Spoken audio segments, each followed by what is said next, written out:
আজকে সানডে, সকালে ছিল পড়া। পড়া থেকে বাড়ি ফিরে চলে এসেছি। টিফিন খেয়ে নাট বল্টু দেখতে দেখতে পেঁয়াজগুলোকে কেটে নিয়েছি। আজকে বানানো হবে আবার দই চিকেন। আমার এই দই চিকেন খেতে খুব ভালো লাগে। পেঁয়াজগুলোকে কুচিয়ে নিয়েছি, আদা নিয়ে নিয়েছি আর রসুন নিয়ে নিয়েছি। আদা রসুনটাকে আমি বেটে নেব। নিয়ে নিয়েছি এবার রসুনগুলো বাটবো। তার আগে রসুনগুলোকে আমি থেতো করে নিচ্ছি।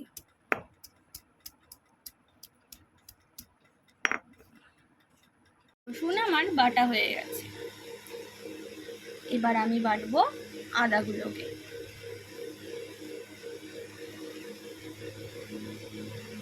প্রথমে আবার আদাগুলোকে থেতো করে নিচ্ছি।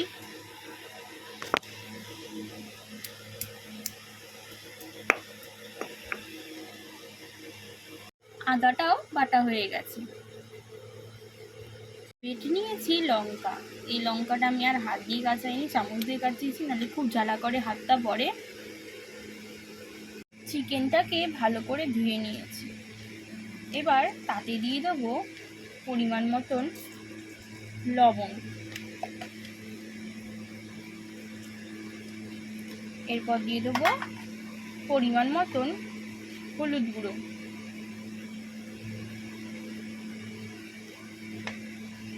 আর দেবো পরিমাণ মতন লঙ্কার গুঁড়ো।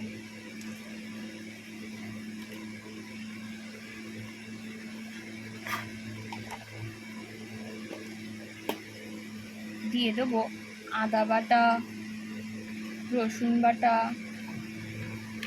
আর কুচনো কয়েকটা লঙ্কা। আর দিয়ে দেবো পেঁয়াজ।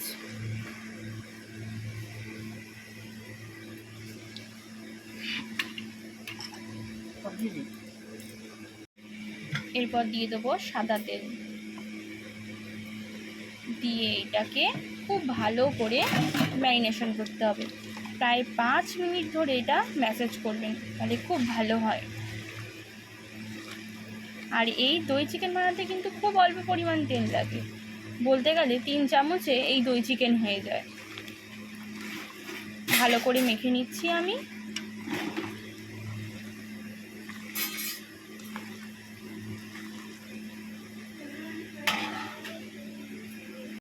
মাংসটা ম্যারিনেট করা হয়ে গেছে। পরে আমি একটু নুন অ্যাড করেছি। আর এটা 5 মিনিট ধরে কিন্তু ম্যাসেজটা করতে হবে। এখন 30 থেকে 20 মিনিটের জন্য আপনি এটাকে ফ্রিজে রেখে দেবেন। এবার নিয়ে নিয়েছি টক দই। আর দইটাকে ব্যালেন্স করার জন্য দিচ্ছি সামান্য কয়েক দানা চিনি। আর যে লঙ্কাটাকে বেটেছিলাম এই লঙ্কাটাকে দিয়ে ভালো করে ফেটিয়ে নিচ্ছি দইটাকে। দইটা কিন্তু খুব ভালো করে ফাটাবেন, না হলে কিন্তু রান্না করার সময় কেটে যেতে পারে। তাই খুব ভালো করে দইটাকে ফাটিয়ে নেবেন। এই যে দইটাকে ফেটানো হয়ে গেছে। এবার যে মশলাটা দেব সেটা হলো রোস্ট করে নেব। তার আগে নিয়েছি দারচিনি, এলাচ আর নিয়েছি শামরিচ। এটাকে এবার আমি রোস্ট করে নেব। রোস্ট করে এটাকে গুঁড়ো করে নেব।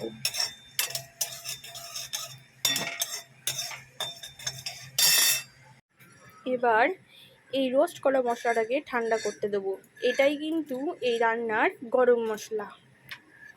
দিয়ে দিয়েছি 3 চামচের মতন তেল। আর এই তেলটা গরম হয়ে গেছে। এবার মাংসটাকে দিয়ে দেবো।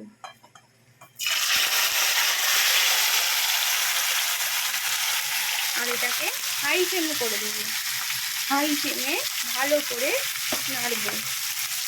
এটাকে ভালো করে নাড়াতে হবে। হাই ফ্লেমে 5 মিনিট ধরে ভালো করে নাড়াবেন।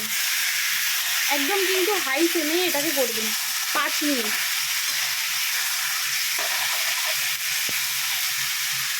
আর লো ফ্লেম করে গ্যাসের নবটাকে ঢাকা দিয়ে দেবো 10 মিনিটের জন্য।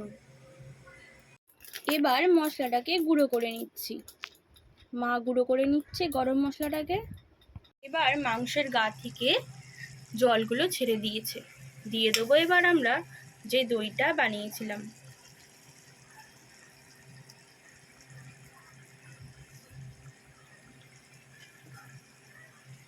এবার এবার দইটা দিয়ে সঙ্গে সঙ্গে ভালো করে নাড়িয়ে নেবেন, নালে কিন্তু কেটে যেতে পারে। আর এটা কিন্তু এখনো লো ফ্লেমেই হচ্ছে।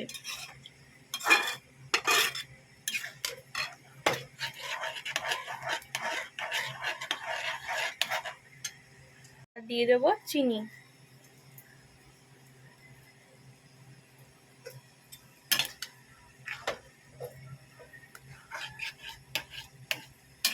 দিয়ে নেড়ে চেড়ে নিচ্ছি। এবার এটাকে আবার 10 মিনিটের জন্য ঢাকা দিয়ে দেবো।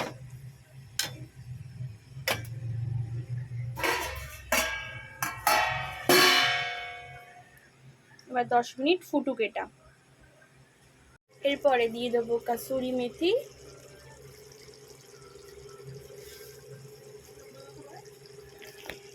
আর দেবো যে গরম মশলাটা বানিয়েছিলাম।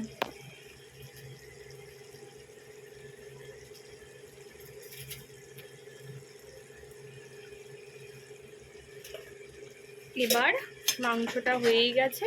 এবার গ্যাসের নবটাকে বন্ধ করে দেবো। আর এই মশলাটা যাতে এই মাংসের মধ্যে ভালো করে মিশে যায় তার জন্য ঢাকা দিয়ে রাখবো কিছুক্ষণের জন্য, যাতে মাংস আর মশলা খুব ভালো করে মজে যায়।